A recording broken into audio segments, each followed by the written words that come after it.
The book I read this week is Drowned City, Hurricane Katrina in New Orleans. It is written and illustrated by Don Brown. It was published by Houghton Mifflin Harcourt in 2015 and won the Orbis Pictus Award in 2016.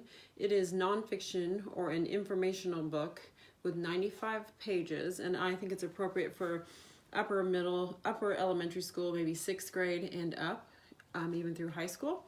So this is a book of facts about Hurricane Katrina and what led up to it and the destruction during the hurricane and the relief efforts and the casualties. But Brown has done it in the style of a graphic novel, as you can see, and it's really full of some sobering facts. For instance, this page here says people fight the flood. Some succeed, others do not. So here you see a floating corpse. There are lots of facts. It starts with when the storm is brewing off the coast and it hits, I think it hits Mississippi first, but he starts off talking about how the storm grew and then when it hit and then all the relief efforts.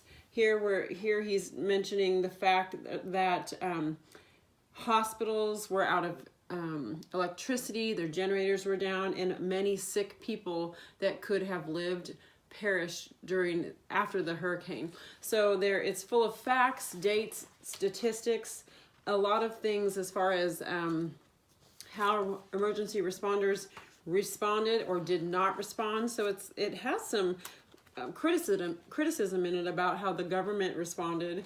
This says some people try walking out of New Orleans. They cross a bridge toward the suburb, but this other suburb, the people were stopped by the local police because they refused to take in victims of the hurricane.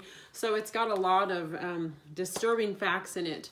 And I think the fact that it's done in a graphic novel style is better than having real images in it, because those would just be too difficult for children to watch. So I think as far as a theme goes with this book, the theme can educate readers on the power and the potential destruction of storms and the importance of listening to forecasts and things like that. And it's also it kind of hits home on how we really need to step up and help our fellow human beings. This is a picture of the people that stayed in the Superdome.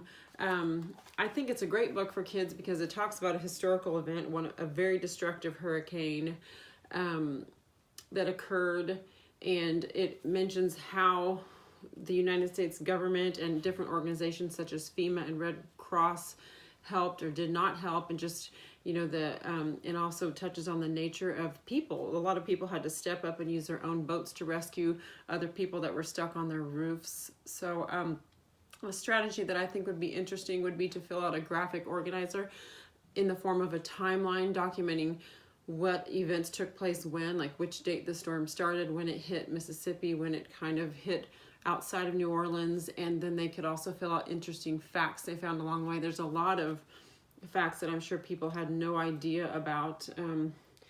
5,000 children are reported missing. Weeks will pass before they are all reunited. So it's full of facts. It's not fiction. It's not a story. There is no plot. The characters are real people. So again, I think a timeline would be great for this as children read it to help them understand the course of events.